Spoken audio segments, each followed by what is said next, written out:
Hello అండి. మన వంటిల్లుకు స్వాగతం. ఈరోజు వంట రాని వాళ్ళు, బ్యాచిలర్స్ కూడా చింతపండు అవసరమే లేకుండా సాంబార్‌ని ఈజీగా ఎలా ప్రిపేర్ చేసుకోవచ్చో తెలుసుకుందామండి. ఈ సాంబార్ తయారు చేసుకోవడం కోసం ఇక్కడ నేను ఒక కప్పు కందిపప్పు తీసుకున్నాను. ఈ కందిపప్పును ఒక 2, 3 సార్లు వాష్ చేసుకొని, ఒక హాఫ్ లీటర్ వాటర్‌ని పోసుకొని ప్రెషర్ కుక్కర్‌లో ఉడికించుకోవాలండి. ఈ కందిపప్పులో ఒక హాఫ్ టీ స్పూన్ ఆయిల్‌ని వేసుకోవాలండి. ఆయిల్ వేసుకుంటే కందిపప్పు చక్కగా సాఫ్ట్‌గా ఉడికిపోతుంది. ప్రెషర్ కుక్కర్ లిడ్ని క్లోజ్ చేసుకుని ఒక 5 విజిల్స్ వచ్చేంత వరకు మనం పప్పు ఉడికించుకోవాలి. పప్పు ఉడికిన తర్వాత కుక్కర్ ప్రెషర్ అంతా పోయిన తర్వాత మూత ఓపెన్ చేసి చూసుకుంటే పప్పు సాఫ్ట్గా ఉడికిపోయి ఉంటుందండి. ఇప్పుడు ఈ పప్పును ఎక్స్ట్రా వాటర్ ఏమైనా ఉంటే తీసేసుకుని పప్పు గుత్తితో బాగా మెదుపుకోవాలి. ఒకవేళ పప్పు సాఫ్ట్గా ఉడకకపోతే చల్లారిన తర్వాత మిక్సీలో వేసుకునైనా గ్రైండ్ చేసుకోవచ్చు. ఈ ఉడికించుకున్న పప్పులో ఒక పావు టీ స్పూన్ పసుపు, ఒక టేబుల్ స్పూన్ వరకు కారము, ఒక 1.5 టీ స్పూన్ వరకు సాల్ట్ని యాడ్ చేసుకోవాలండి.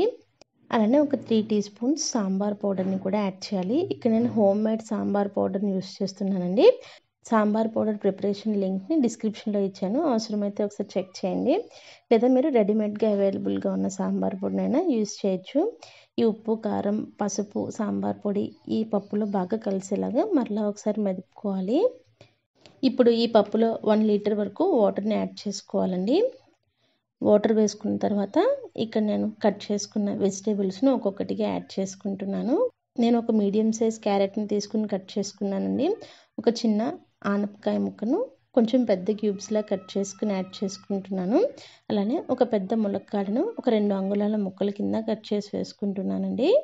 మీకు ఏ వెజిటేబుల్స్ అవైలబుల్గా ఉంటే వాటిని యాడ్ చేసుకోవచ్చు. ఇక్కడ నేను సాంబార్లో టమాటో యాడ్ చేయట్లేదండి. ఒకవేళ మీకు టమాటో ఫ్లేవర్ నచ్చుతుంది అనుకుంటే ఒక పెద్ద టమాటోని చిన్న క్యూబ్స్లా కట్ చేసుకుని యాడ్ చేసుకోవచ్చు. అలానే సన్నగా తరిగిన కొత్తిమీరను ఒక టేబుల్ స్పూన్ యాడ్ చేసుకుంటున్నాను. అలానే ఒక రెమ్మ కరివేపాకు కూడా వేసుకోవాలండి. సాంబార్ నేను సమానమైన కన్సిస్టెన్సీలో పెడుతున్నానండి. మీకు పలుచగా కావాలి అంటే ఇంకొక గ్లాస్ వాటర్ని యాడ్ చేసుకోవచ్చు.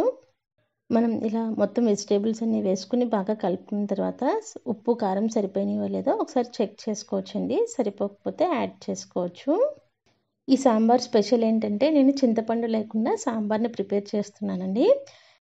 ప్రెషర్ కుక్కర్ లిడ్ని క్లోజ్ చేసుకుని ఒక 2 విజిల్స్ వచ్చేంత వరకు మనం సాంబార్ని మరిగించుకోవాలి.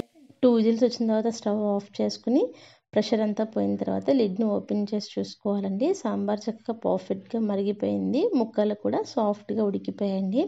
ఈ సాంబార్ని మనం ఒకసారి బాగా కలుపుకోవాలండి. సాంబార్ వేడిగా ఉన్నప్పుడు కొంచెం పలుచగా ఉంటుందండి. చల్లారిన తర్వాత చిక్కబడుతుంది.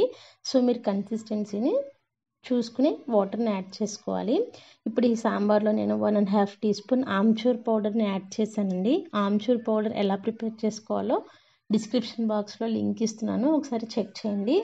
రెడీమేడ్ ఆమ్చూర్ పౌడర్నైనా మనం యూస్ చేసుకోవచ్చు. ఆమ్చూర్ పౌడర్ బాగా కలిసేలాగా కలుపుకోవాలి.